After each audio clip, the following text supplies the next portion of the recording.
Do you ever wake up feeling completely drained, anxious, and defeated before your feet even hit the floor? The enemy utilizes the very first 5 minutes of your day to strip away your spiritual authority while you are still lying in bed. If you feel constantly under pressure, realize that the battle often begins the exact second you open your eyes, long before the challenges of the afternoon arrive.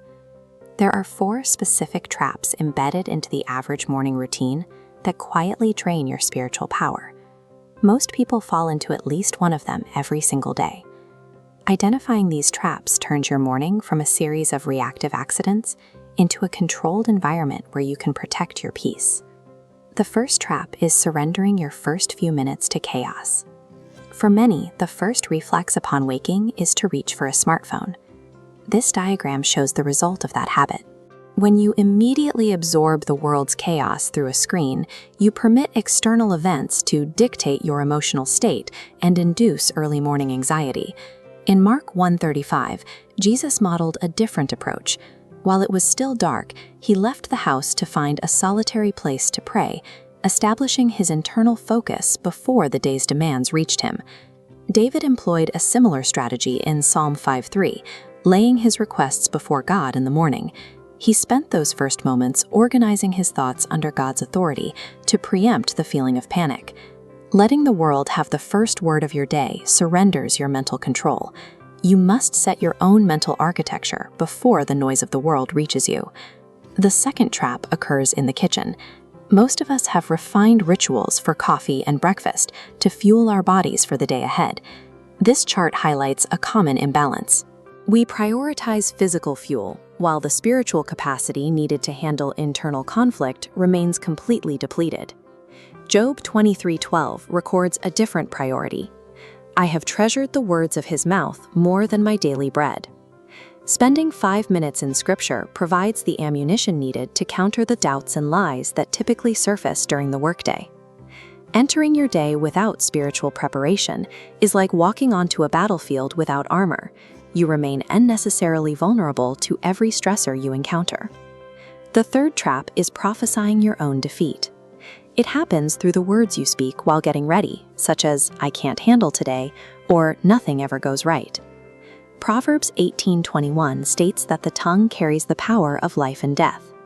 Your speech establishes the spiritual atmosphere you will inhabit for the next 12 hours.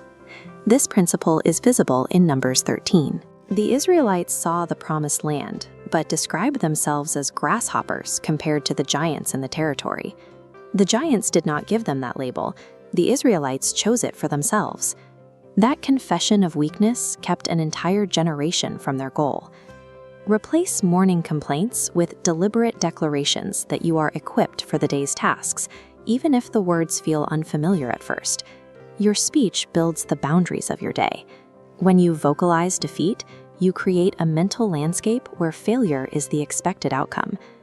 The final trap arrives as you head out the door.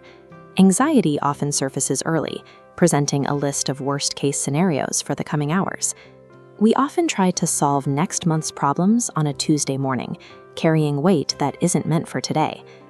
This visualization shows the result of ignoring Matthew 6:34. The human mind collapses under future burdens because you only have capacity required for the current day. Peter walking on water illustrates this. He only began to sink when his focus shifted to the storm. The storms of life are often outside your control, so survival depends on the defiant choice to fix your morning focus on Jesus rather than on the waves of anxiety. You have the capacity to operate with spiritual authority rather than existing in a constant state of defense. Significant breakthroughs emerge from the discipline of these small, repeatable morning choices.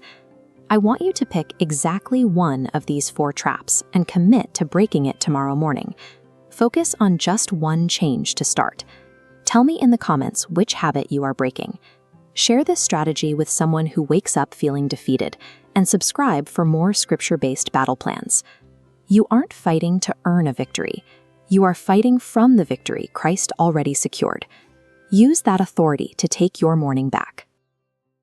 'Cause we walk by faith and not by sight, into the gray, into the night.